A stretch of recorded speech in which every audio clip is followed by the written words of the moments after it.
Great, another burden, my mother said, at a cookout with 35 guests. The afternoon I told my family I was pregnant. My father didn't even look up from his plate. He just nodded and added, "We wish you were never born, and now there'll be 2 of you." 35 people heard it. Aunts, uncles, cousins, the neighbor who brings pie every 4th of July. Nobody said a word. I smiled. I stood up, and I walked to the cooler to get a glass of water like nothing happened. Because what I had set in motion that morning, before I ever drove to their house, was about to dismantle every lie they'd built with my money, my savings, and my silence. They just didn't know it yet.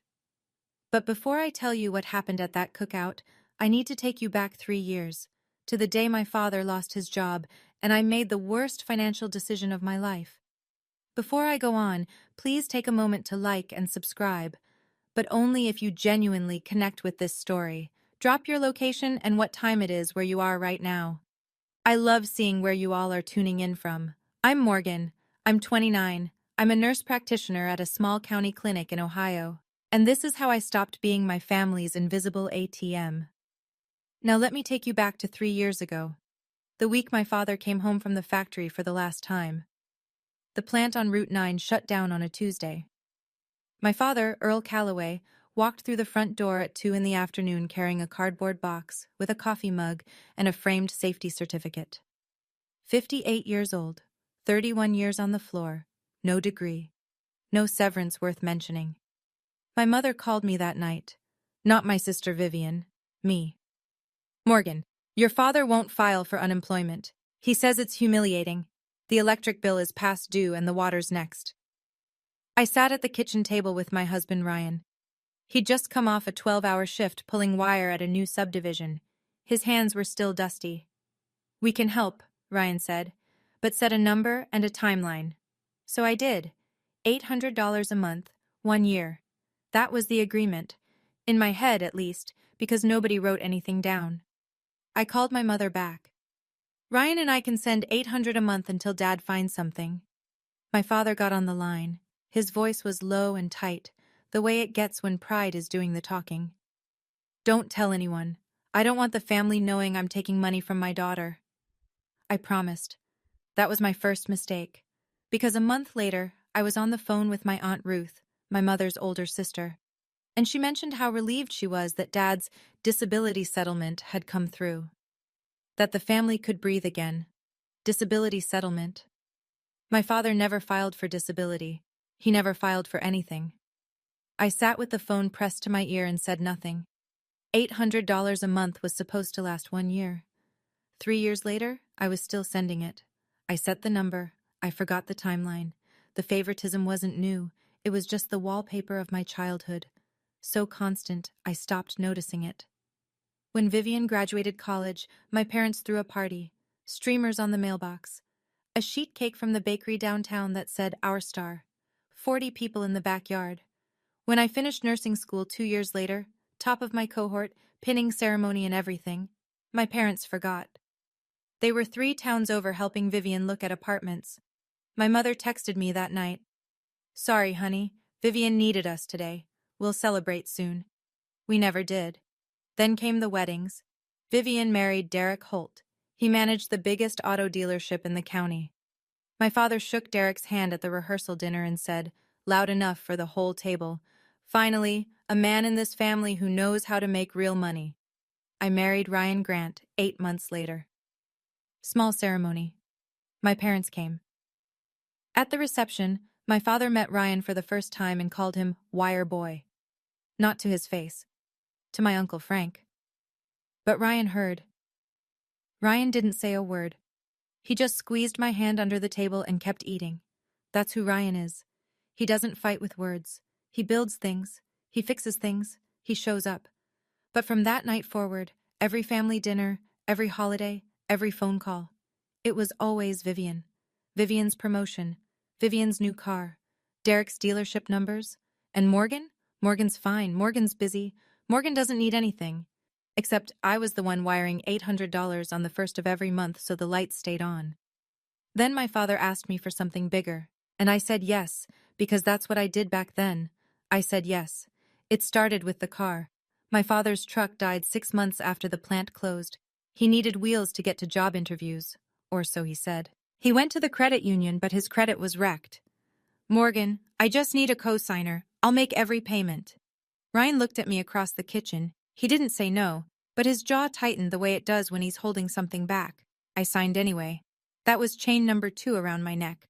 If my father missed a payment, my credit score would tank, and Ryan and I were saving to buy a house before starting a family.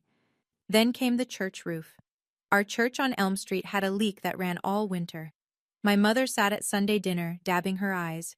"The pastor says they need $5,000 or the whole sanctuary ceiling comes down." Nobody stepped up. It breaks my heart.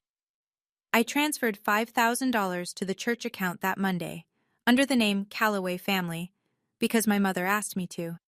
The following Sunday, Pastor Mike Brennan thanked the Calloway family from the pulpit. My mother stood. My father nodded along from the pew. I sat in the 3rd row and said nothing. And then there was the land. My grandmother, my mother's mother, owned a small parcel behind my parents' house, 4/10 of an acre on Maple Street. Before she passed 5 years ago, she told me and Aunt Ruth both, "This land is for Morgan. She'll need it." But Grandma never wrote a will, and after she died, the deed sat in legal limbo. My parents held the property. Every time I asked about transferring it, my mother had the same answer. "Not now, Morgan. You're being selfish." The letter came on a Wednesday. My friend Jess still lived at my old apartment, the one I had before Ryan and I got our place. A piece of mail showed up with my name on it, forwarded from the bank. Jess called me at the clinic between patients. "Morg, you got something from First National. Looks official." I picked it up after my shift, sat in my car in Jess's driveway and tore it open. Account closure notice. Savings account ending in 4471. Final balance, $0.00. I stared at it so long the streetlight came on. That account was opened when I was 6. My father set it up. A joint account, his name and mine. Every birthday check from Grandma went in there. Every dollar I earned bagging groceries in high school. Every bit of graduation money. By the time I turned 18, there was just over $14,000 in that account. I never touched it. I thought of it as a safety net, something solid underneath everything else. I called the bank the next morning. The customer service agent pulled up the records and confirmed it in a flat, professional tone. The account was closed 7 months ago. A withdrawal of $14,216 was made by the joint account holder. 7 months ago. I did the math twice. 7 months ago was exactly 1 month before Vivian and Derek closed on their new house. I sat in my car in the clinic parking lot, engine off, hands on the wheel. $14,000. 18 years of birthday cards and summer jobs. Gone in a single withdrawal I never authorized, and technically didn't need to, because my father's name was on the account. He didn't steal it, not legally, but he took it. I called my mother that evening. I kept my voice steady, the way I do with difficult patients at the clinic. Calm. Clinical. "Mom, my savings account. The one Dad opened when I was 6. Someone withdrew $14,000. A pause. 1 second. 2. "What account? That thing closed years ago, Morgan." "I have the letter. It closed 7 months ago. The full amount was withdrawn." Another pause. Then her voice shifted. Not defensive, offensive. "You're calling to interrogate your own parents? After everything we've done for you? Your father and I raised you, fed you, kept a roof over your head for 18 years. A few $1,000s and you act like we robbed a bank." "It was $14,000, Mom." "And how much did it cost to raise you? Do you want me to pull out receipts?" I closed my eyes. I could hear the TV in the background on her end. A game show. Audience clapping. The money went to Vivian's down payment, didn't it? "I don't know what you're talking about. Vivian and Derek saved for that house themselves. Your father and I helped from our own savings, which is none of your business." She hung up. I sat on the edge of my bed. Ryan was in the doorway, arms crossed. He'd heard every word. I hadn't put her on speaker. She was just that loud. "Morgan," he said. I looked up. "Enough." 2 words. That's all he said. And the way he said them, not angry, not pleading, just certain. Something in my chest cracked open. Because he was right. I wasn't choosing between my family and myself anymore. I was choosing for the baby I just found out I was carrying. 10 weeks along. I hadn't told anyone yet. That night, after Ryan fell asleep, I sat at the kitchen table with a notebook and a calculator. I wrote it down. All of it. $800 a month for 36 months. $28,800 total, wired to my parents' account on the first of every month while they told the family it was disability. $14,216 taken from my childhood savings. Rerouted to my sister's down payment while they told me the account was closed years ago. $5,000 donated to the church, under the Callaway name, while my mother took a bow in front of the congregation. Co-signed car loan, still active, still tethered to my credit like an anchor. Grandma's land, promised to me, held by them, used as a leash every time I asked, total surrendered, north of $48,000. And in return? My father wished I'd never been born, he just hadn't said it out loud yet. I didn't write revenge in that notebook. I wrote exit plan. Step 1. Call the credit union about removing my name from the car loan. The officer said it could be done. Either Dad refinanced a loan, or I paid off the remaining balance and closed it out. Remaining balance, $3,200. Step 2. Stop the automatic transfer. Cancel the $800. Step 3. Aunt Ruth. The one person in this family whose word no one questions. I hadn't talked to Aunt Ruth about any of this. Not the money, not the savings, not the church donation. She didn't know, but she was about to. And step 4. I didn't plan this one. My mother planned it for me.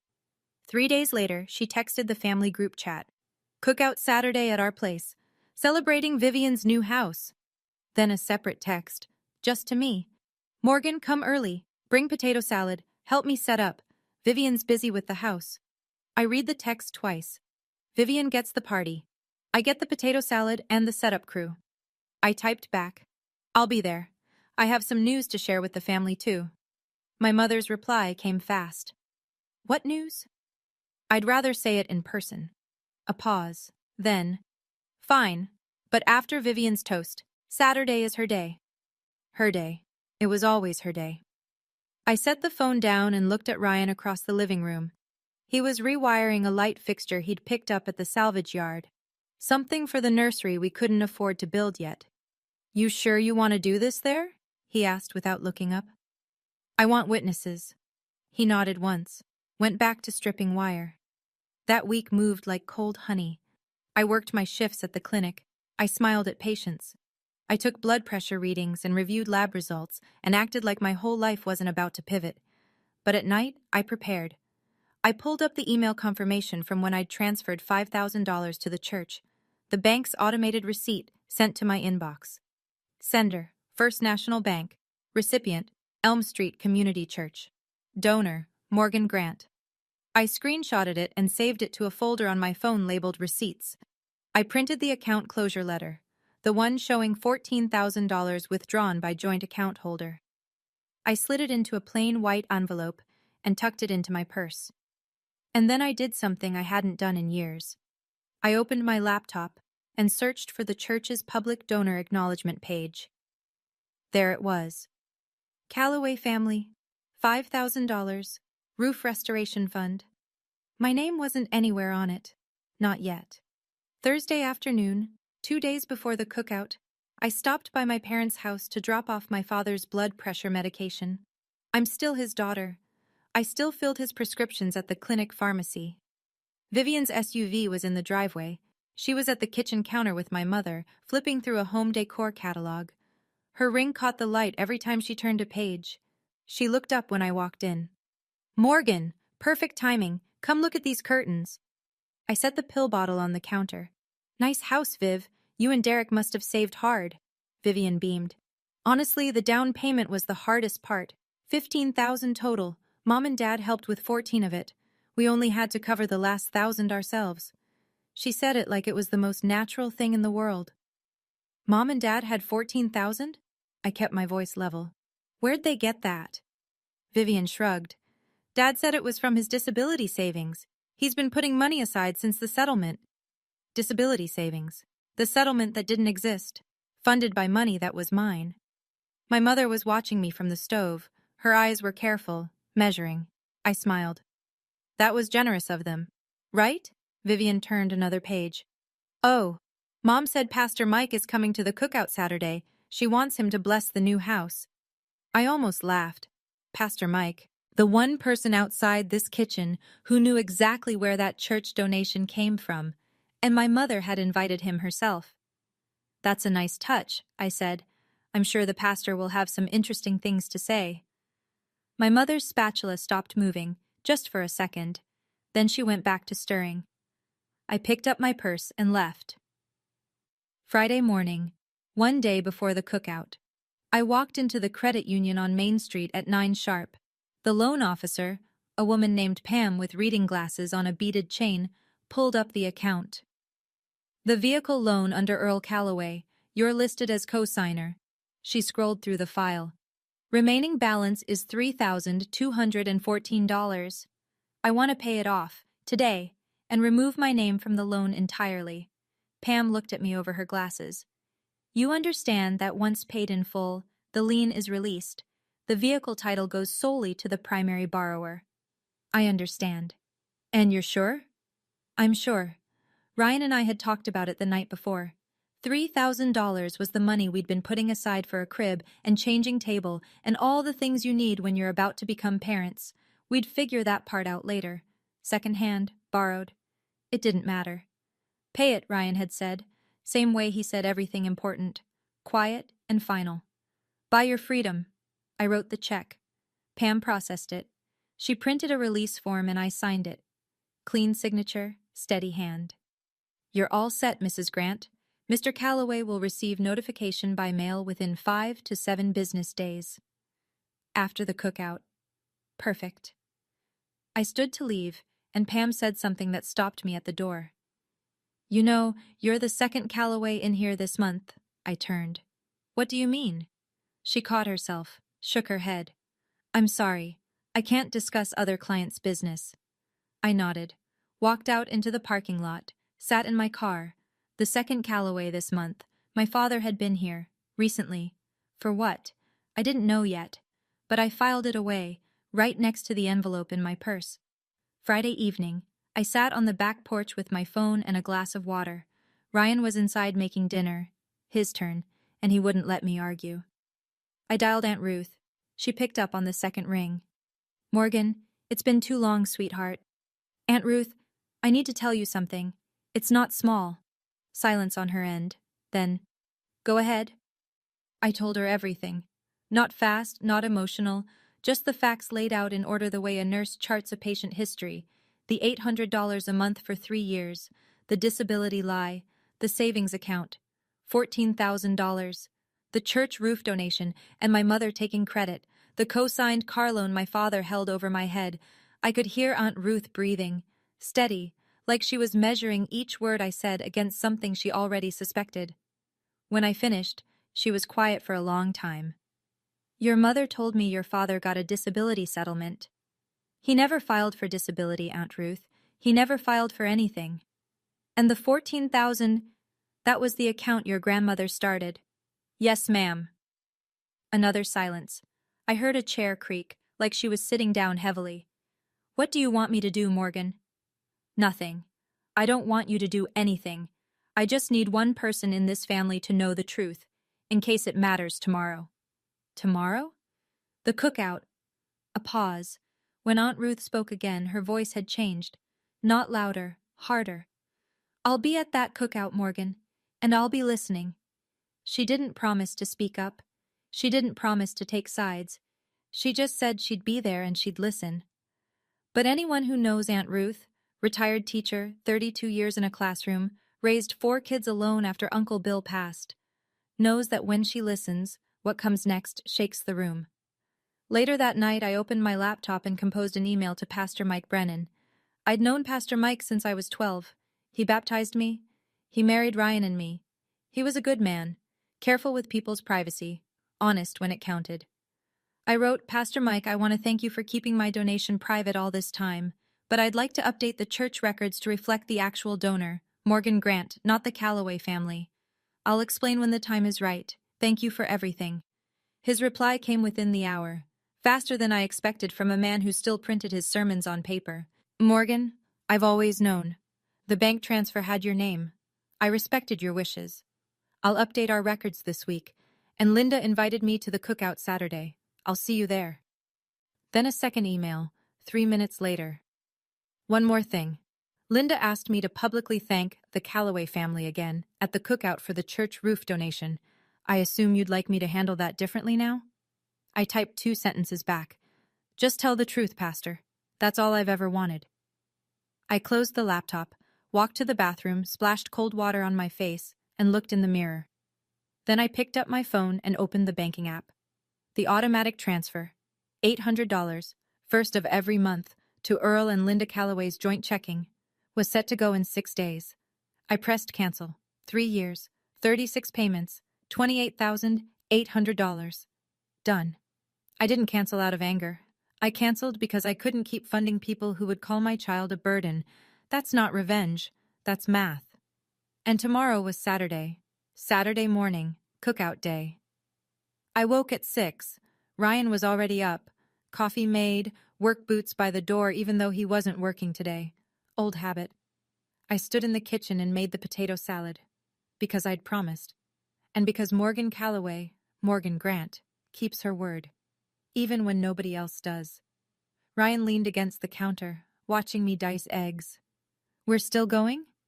We're still going, last time. He nodded. Didn't ask what that meant. He already knew. I got dressed. A simple sundress, blue with white flowers, flat sandals, no jewelry except my wedding ring. I didn't do my makeup any differently than a regular Saturday. This wasn't a performance. This was an ending.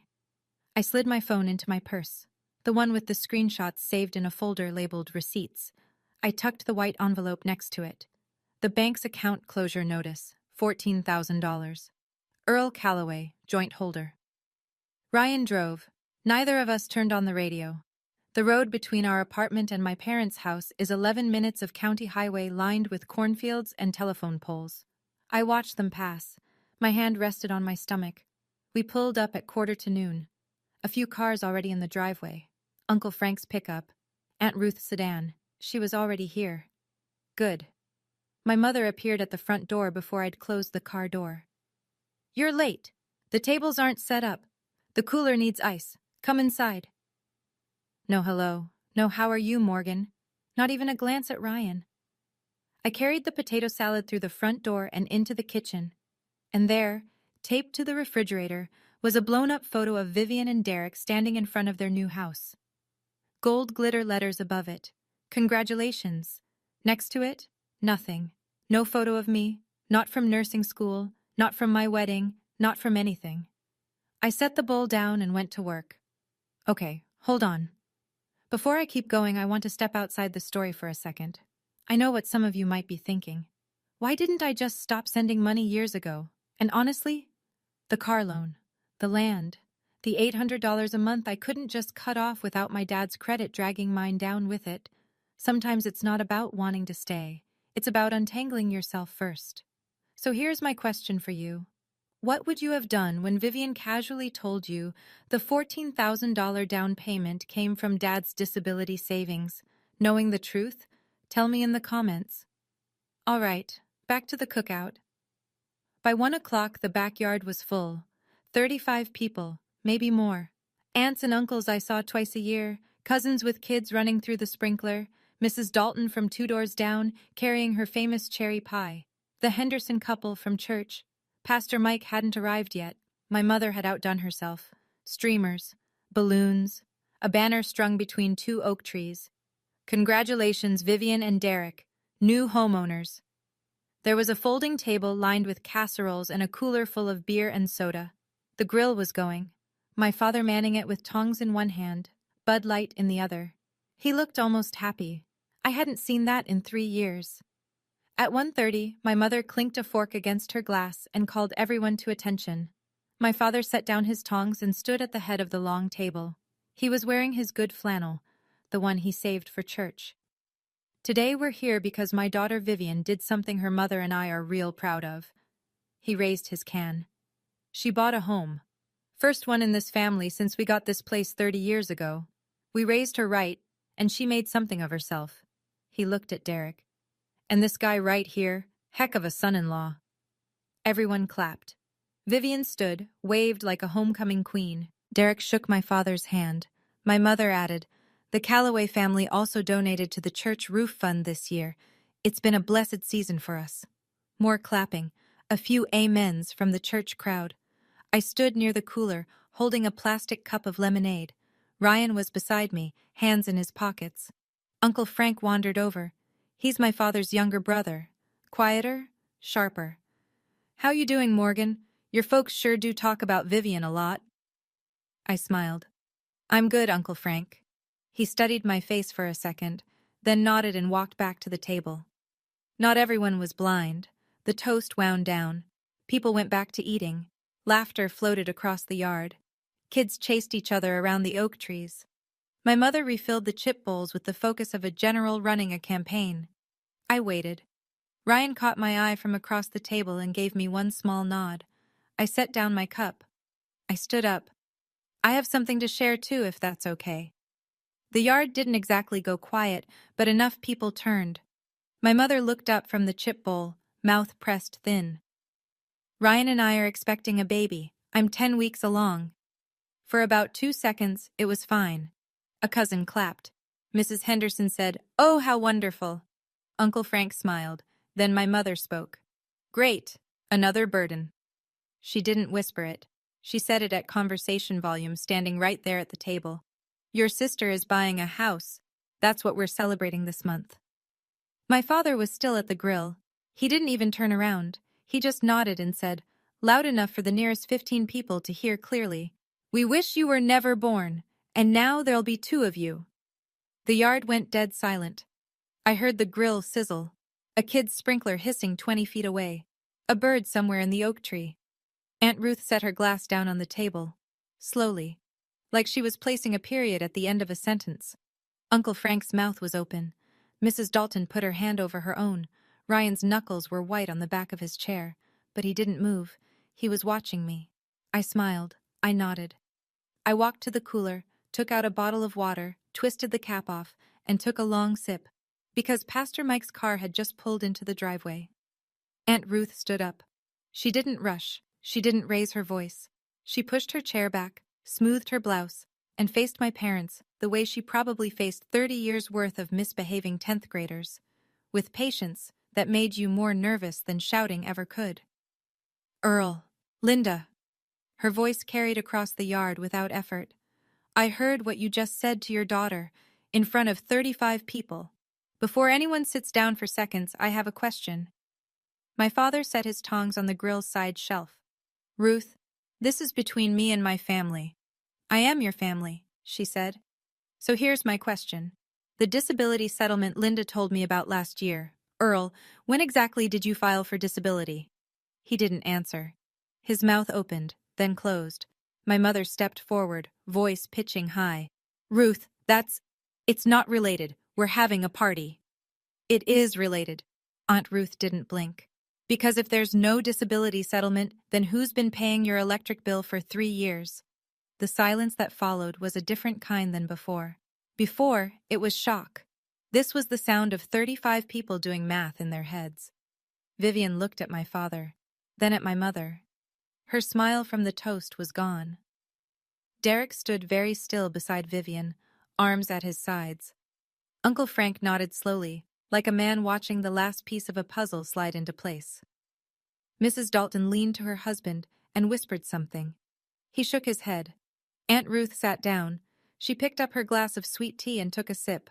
She was done, for now. She'd thrown one grenade and sat back down.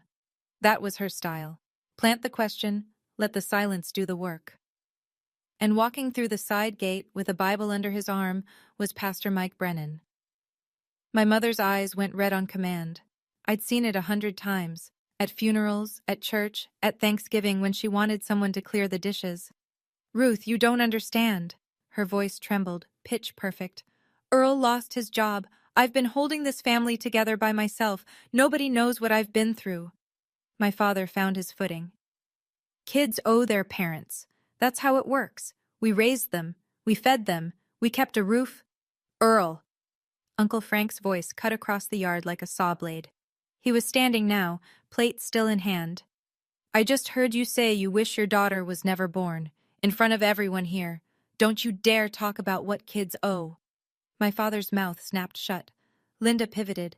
She grabbed Vivian's arm. Vivian, tell your aunt, tell everyone. This is a beautiful day. We don't need to ruin it with drama. Vivian pulled her arm free. Gently, but she pulled it free. Mom, what's Aunt Ruth talking about? What disability settlement? It's nothing. It's a misunderstanding. Vivian stared at her. Is it? The neighbors were starting to shift. That particular small-town body language where people reach for their keys without being obvious about it. Mrs. Dalton's husband was already folding his lawn chair.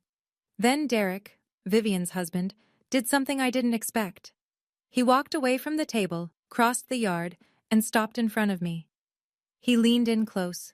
His voice was low, just for me. Morgan. I didn't know about the $14,000.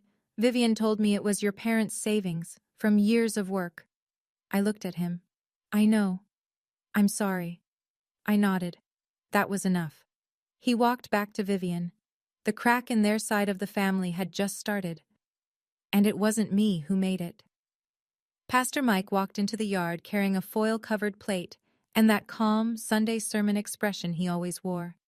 He shook a few hands, smiled at the kids, made his way to my mother. Linda, thank you for the invitation. Beautiful spread. My mother latched onto him like a life raft. Pastor, come in, come in. We were hoping you could do a blessing for Vivian's new home. I'd be happy to. He set his plate on the table. But first, Linda, you mentioned wanting me to thank the family publicly for the church roof donation. I want to do that properly. My mother's posture lifted. She smoothed her hair, ready for her bow. Pastor Mike turned to the yard. 30-something people, half of them still processing what Aunt Ruth had just dropped. Folks, quick word. As many of you know, our church roof needed major repair last year. $5,000. One donor covered the entire cost. He paused. Then he looked directly at me. Morgan, thank you. Your generosity kept our sanctuary from leaking all winter. My mother's face didn't change right away. It was like watching a screen freeze. Everything still there, but nothing moving behind it. Then it hit her. Well, Morgan is my daughter, she said, laughing in that bright way she uses at church functions. So it's still the Calloway family, really. Mrs. Dalton spoke from her folding chair. Linda, last month at Quilting Circle, you said the donation was from you and Earl. That's what I meant. Morgan is part of... You stood up in church, Aunt Ruth said, not loud, not soft. You stood up and took the bow. You didn't mention Morgan's name once. My mother looked at me. I was standing by the cooler, water bottle in hand. I didn't say a word. I didn't need to. My father tried to regain ground. He stepped away from the grill, jaw set. One church donation. Fine. She wants credit, she can have it. But that doesn't change the fact that we raised her. 18 years. I set my water bottle down. You're right, Dad. You raised me for 18 years. My voice was even. No shake, no edge. And I've been paying you back for the last 3. He stared at me. $800 a month, I said, wired to your checking account on the 1st of every month, for 36 months. That's $28,800. The yard didn't make a sound. Even the kids had stopped running. There is no disability settlement, Aunt Ruth. I looked at her. That money was from me. My bank statements show every transfer, dated and documented. My mother's hand went to her throat. Morgan, what are you doing? Are you trying to destroy this family? I'm not destroying anything, Mom. I'm just done building it for you. Uncle Frank turned to my father. His voice was loud enough that the Hendersons at the far table heard every word. $30,000, Earl, and you told her you wish she was never born. Vivian grabbed Derek's arm. Dad, $800 a month? You told me that was disability money. My father didn't answer. He picked up his beer, stared at it, and set it back down. The grill popped behind him. Smoke curled into the afternoon air. Somewhere on the street, A lawnmower started up, the rest of the world carrying on like nothing was happening. But in that backyard, the Calloway family portrait my mother had been painting for 40 years was dissolving in real time. And I still had the envelope in my purse. I reached into my purse. No dramatic pause, no speech. I pulled out the white envelope and set it on the table in front of Vivian.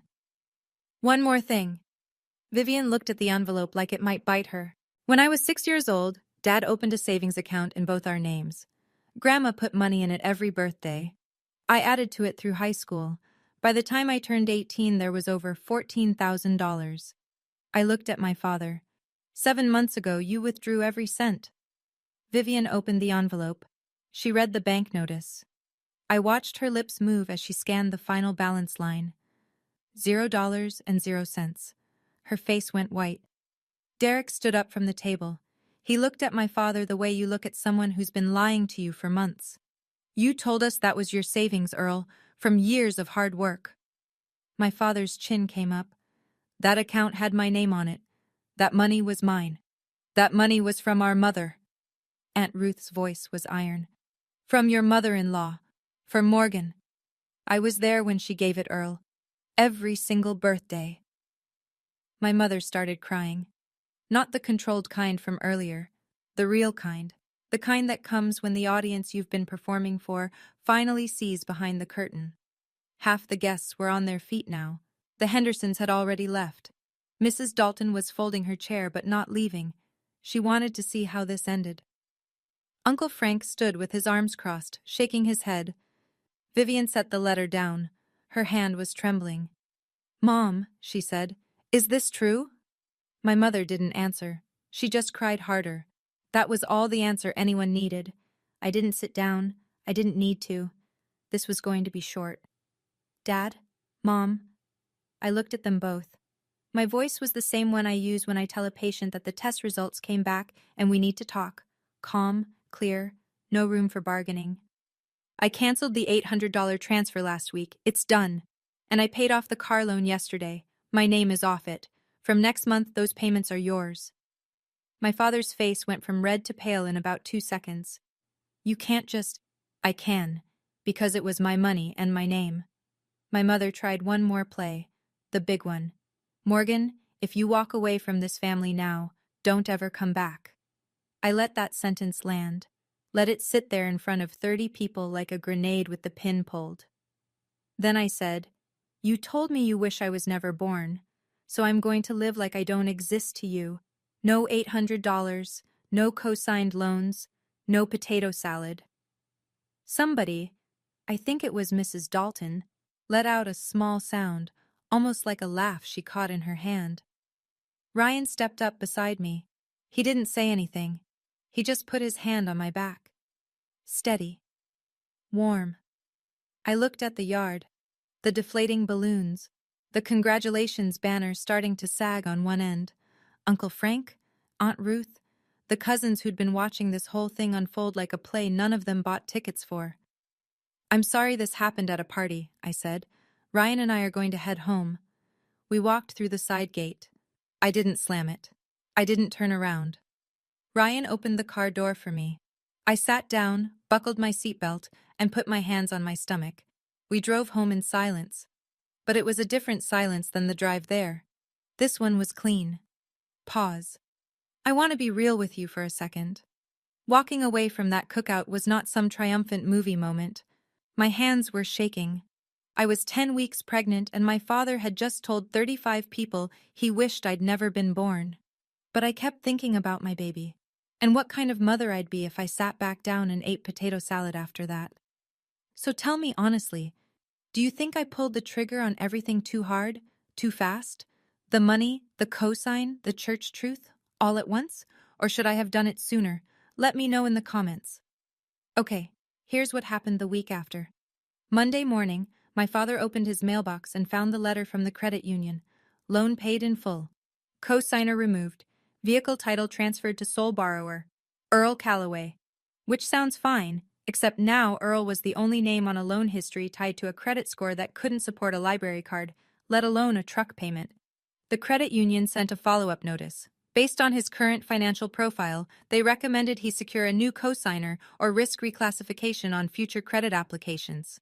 Nobody in the family was lining up. Tuesday, my mother checked the bank account. No $800 deposit. She checked again Wednesday. Nothing. She called me. I let it ring. She called Ryan. He answered, because Ryan always answers, even when he doesn't want to. Linda, Morgan said what she needed to say Saturday. We're not available. He hung up. Not rude, just done. Thursday, my mother called Aunt Ruth. I know this because Aunt Ruth told me later. She gave me the conversation almost word for word. Ruth, Morgan is tearing this family apart. She humiliated us at the cookout. She's punishing us for nothing. Aunt Ruth's reply. Linda, you told your daughter you wished she was never born. In front of 35 people. Don't call me about betrayal. My mother hung up on her own sister. But the call I didn't expect came Thursday evening. Vivian. Her voice sounded different. Not the golden child lilt. Something thinner, more careful. Morgan, Derek says if the down payment came from your account, he wants to pay it back. He won't start our life in a house bought with stolen money. I leaned against the kitchen counter. Vivian, that's between you and Derek. It's between all of us. And I'm sorry. It was the first time she'd ever said that to me. Derek and I met at the diner on 5th Street the following Saturday. Neutral ground. Just the two of us in a corner booth, coffee between us. He looked tired. Not angry. Tired the way people look when they've spent a week realizing the foundation under their house was built on sand. I want you to hear me say this, he started. I didn't know. Vivian told me it was their savings. Years of setting aside money from your dad's settlement. I never questioned it. I believe you, Derek. Vivian and I will pay you back. $500 a month. It'll take time, but we'll cover the 14. You don't have to. Yeah, I do. He wrapped his hands around the coffee cup. I'm not going to raise my kids in a house paid for with money taken from their aunt. That's not who I want to be. I respected that, so I nodded. Then he told me something that changed the shape of the story. Vivian's not sleeping. She told me something 2 nights ago that she's been carrying for a while. He paused. Your mom told the extended family, the cousins, the aunts on the other side, that you'd been struggling with depression, that you were making things up, exaggerating. I set down my coffee. She told them this so that if you ever said anything about the money, nobody would believe you. I let that settle. My own mother had been building a wall around me, brick by brick, lie by lie, so that when the truth finally came out, I'd look like the crazy one. How long? I asked. Vivian says at least a year. A year. While I was writing checks and filling prescriptions and making potato salad, my mother was poisoning the well. The diner felt very quiet. Thank you for telling me, Derek. He nodded. We shook hands. No hug. Just two people trying to be decent in the middle of a mess. The call came the following Tuesday. Not from family. From Pam at the credit union, the same loan officer who'd processed my payoff. Mrs. Grant, I hope this isn't overstep, but after you came in last week, I flagged something in our system during a routine review. Her voice was careful, the way people sound when they're balancing procedure against conscience. Your father visited our branch 3 weeks ago to inquire about a home equity line of credit. He doesn't own a home outright. The mortgage is still not on the house, on a parcel of land, 4/10 of an acre on Maple Street. My grandmother's land. I gripped the phone tighter. He can't do that. The deed isn't in his name. You're correct, which is why the application didn't proceed. The property is still in probate, but I thought you should know the inquiry was made. I thanked her and hung up. Then I sat very still in my car outside the clinic and let it sink in. My father hadn't just taken my past, the savings account, the years of monthly checks, the church donation, the credit score leverage. He'd been trying to take my future too. Grandma's land, the only thing she'd ever meant to leave me, and he'd walked into the credit union to see if he could borrow against it. If I hadn't gone to that credit union to pay off the car loan, Pam would never have flagged Earl's inquiry. I would never have known. That evening, I called Aunt Ruth again. He tried to take the land, I said. A long breath, then. Call a lawyer, Morgan. I'll be your witness. Your grandmother wanted that land for you. I'll say it under oath if I have to. I called a real estate attorney the next morning. He wasn't just stealing my past, he was trying to mortgage my future. Small towns don't need newspapers. They have Mrs. Dalton. By the following Sunday, the story had moved through every circle in town. Quilting group, church coffee hour, the checkout line at Harrison's Market. Not because anyone was cruel about it, because 35 people saw what happened at that cookout, and 35 people have families of their own. My mother showed up at church the next week. She walked to her usual pew, third row, left side, the one she'd sat in for 20 years. It was occupied. 2 women from the choir had gotten there early. Nobody said, "You cannot sit here." They didn't have to. The message was in the silence. The thank you plaque in the church lobby had been updated.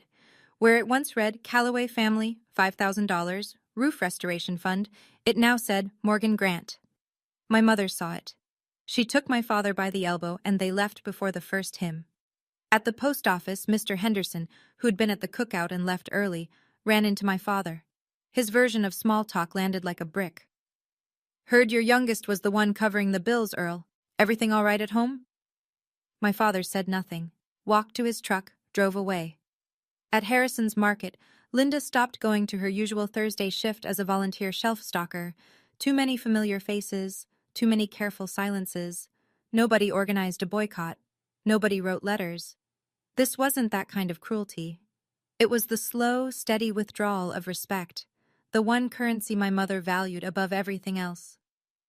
My father started spending more time in the garage, door closed. My mother stopped answering the phone on the first ring. Their world didn't collapse overnight, it just got smaller. One averted gaze at a time. 2 weeks after the cookout, Vivian texted me. "Can we talk? Just the 2 of us, no parents." We met at the park on Cedar Street, the one with the old swing set where we used to play when we were kids, before the favoritism calcified into something permanent. Vivian sat on a bench, no sunglasses to hide behind. No Derek. She looked smaller without the golden child glow. "You have every right to hate me," she said. "I don't hate you, Vivian." "Then what?" I thought about it. "I'm tired. There's a difference." She nodded. "I didn't know about the savings account. I swear I didn't. Derek told me what he found out and I didn't sleep for 3 days. She looked at her hands. "I keep thinking, 18 years you saved that money, and Dad just took it." He did. "I want to tell you something." Her voice dropped. "Mom told the cousins you were depressed, that you made things up, that you exaggerated. Derek told me. She did it so nobody would believe you if you ever spoke up." Vivian's chin trembled. "She planned it, Morgan. Our mother planned it." I let the silence sit. A kid ran past us chasing a dog. Normal life, 10 feet away. "We can rebuild, Vivian. You and me, but slowly, and not through them." She wiped her eyes. "Okay. 500 a month, Derek already told me. We'll pay back every cent." I didn't argue. It was my money, always had been. We sat there for a while, didn't hug, didn't cry together, just 2 sisters on a park bench, 33 and 29, looking at the swing set where things used to be simple. It wasn't forgiveness. Not yet. But it was a door left open. On my terms. The article ran in the County Weekly the same week the leaves started turning. Local electrician Ryan Grant lands contract for new community center. Half a page with a photo of Ryan shaking hands with the town supervisor. The biggest construction project the township had funded in a decade, and my husband, the man my father called Wire Boy, was the lead contractor. I bought 5 copies, not to gloat, because I wanted our child to see it someday. My father read the paper. "I know because Uncle Frank told me," said Earl was sitting on his porch with the paper open to that page, staring at it like he was trying to solve an equation that wouldn't balance. Wire Boy, building the town's community center. While Earl couldn't find a cosigner for his truck. Meanwhile, the attorney Ryan and I hired filed the paperwork to claim Grandma's land through probate court. Aunt Ruth signed an affidavit, a written statement under oath, that our grandmother intended the Maple Street parcel for me. The attorney said it could take 6 to 8 months, maybe longer, but it was moving. I went to my 12-week prenatal checkup. The baby was healthy, strong heartbeat. The ultrasound tech printed me a picture, and I held it in the car for 10 minutes before driving home. The doctor's intake form asked, "Family support system?" I wrote, "Husband, aunt." That was enough. Ryan and I set up the nursery in the second bedroom of our apartment. It was small, barely fit the crib and a dresser. The crib was second-hand from a coworker whose kids had outgrown it. The walls were pale yellow. Ryan installed the overhead light himself. It wasn't the house on Grandma's land, not yet. But it was ours. Every square inch, paid for with money nobody lied about. My baby would grow up in a small apartment, but it would be a home where nobody wishes they were never born. A month after the cookout, my mother sent a text. "Morgan, I know I said things I shouldn't have, but I'm still your mother. You can't just cut us off." I read it 3 times. Then I typed back, slowly, deliberately, the way I chart notes at the clinic. "Mom, I'm not cutting you off, I'm protecting my child. When you and Dad are ready to sit down with a family therapist, I'm willing to talk, but I'm not going back to writing checks and pretending everything is fine." She didn't reply. 3 days later, Ryan's phone rang during dinner. He looked at the screen, then at me. "It's your dad." He answered. I could hear my father's voice through the speaker. Gruff, clipped, the way he talks when he's trying to sound unbothered. "Tell Morgan to call me." Ryan kept his voice level. "Earl, she knows how to reach you. She set a condition. It's up to you now." A pause. Then the line went dead. My father didn't call again. My mother didn't text again. Not that week, not the week after. I'd be lying if I said it didn't hurt. It did. Some nights I'd lie in bed with my hand on my stomach and think about my mother's voice at the cookout. Another burden. And wonder if there was a version of this where she was different. Where my father was different. Where the savings account stayed intact, and the land was in my name, and nobody had to stand up at a family barbecue and read receipts in front of 35 people. But there wasn't. This was the version I got. I didn't close the door. I put a lock on it. The key was simple. "I'm sorry," and a chair in a therapist's office. They knew where to find both. I'm sitting on our apartment porch as I tell you this. It's early evening, the lights going gold the way it does in October in Ohio. Ryan's inside. I can hear him fitting baseboards in the nursery, tapping them into place with a rubber mallet. I don't tell this story so you'll hate my parents. They're real people. My father lost his job at 58 and never recovered. Not financially, not in his pride, not in the way he sees himself. My mother is terrified of what people think, and she built a whole identity around being the woman whose family had it together. When reality didn't match, she rewrote it, and rewrote me out of the picture. That doesn't make it okay. It makes it human, and it makes it something I had to walk away from. Here's what I learned. And I'm not saying this to preach. I'm saying it because I wish someone had told me 3 years ago before the first wire transfer. Love is not a reason to let someone take everything from you. And silence is not strength. Sometimes silence is just the sound of making yourself smaller so someone else can be comfortable. My baby's going to be born in February. A girl, if the ultrasound is right.